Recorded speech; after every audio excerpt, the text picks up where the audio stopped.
Gandhigram police સ્ટેશનમાં થોડા મહિનાઓ પહેલા એક છેતરપિંડી અને ખોટા દસ્તાવેજ બનાવવા તેનો સાચા તરીકે ઉપયોગ કરવાનો ગુનો દાખલ થયેલો હતો, જેમાં ખોટો વીમો પકાવી અને પૈસા મેળવવાની બાબત હતી.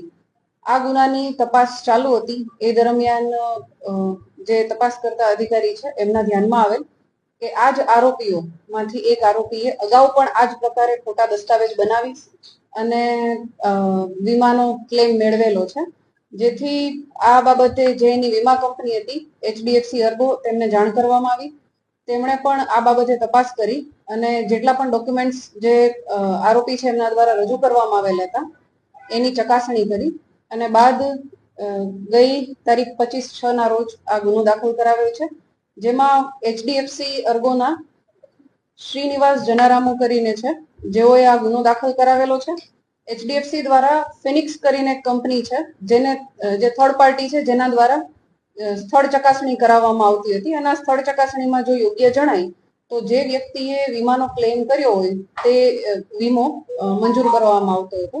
આ ફિનિક્સ દ્વારા પણ ચકાસણી કરવામાં આવેલી હતી અને ડોક્ટર અંકિત હિતેશભાઈ કાથવાણી કે જેઓ ફિઝિયોથેરાપિસ્ટ છે, જે અગાઉના ગુનામાં પણ આરોપી તરીકે હતા, એમણે આ જ રીતે 2022માં એચડીએફસી અર્ગોમાંથી એક વીમાનો ક્લેમ મેળવેલો છે, જેથી આ ડોક્ટર અંકિત કાથાણી વિરુદ્ધ ગુનો દાખલ કરવામાં આવેલો છે.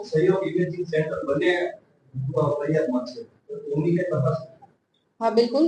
સહયોગ ઇમેજિંગ સેન્ટર ના જે એમઆરઆઈ રિપોર્ટને કરાવેલા હોય એ પણ ધ્યાનમાં આવેલું છે, જેમાં ડોક્ટર અંકિત કાથાણીએ ખોટી રીતે ડોક્યુમેન્ટ મેળવી અને આ ઉપયોગ કરેલો જણાય છે.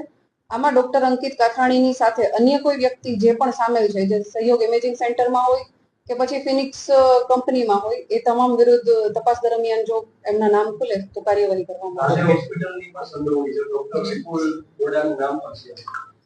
જી બિલકુલ. આ જે ગુનો દાખલ કરવામાં આવ્યો છે તેમાં રાધે હોસ્પિટલ માંથી આ જે સર્ટિફિકેટ્સ જે ડોક્ટરના મેળવવામાં આવેલ હતા એની વિગત જણાઈ આવેલ છે. હવે હોસ્પિટલની આમાં સંડોવણી છે કે નહીં એ બાબતે અમારી તપાસ ચાલુ છે. આ જ રીતે અન્ય એક હોસ્પિટલ છે કુંદન હોસ્પિટલ, એમાં પણ આ રીતે ડોક્ટર અંકિત કાથરાણી દ્વારા ખોટા સારવારના કાગળો મેળવી અને વીમો મેળવવામાં આવે છે, જે લગત પોલીસ સ્ટેશનને જાણ કરી અને તપાસની કાર્યવાહી ચાલુ છે.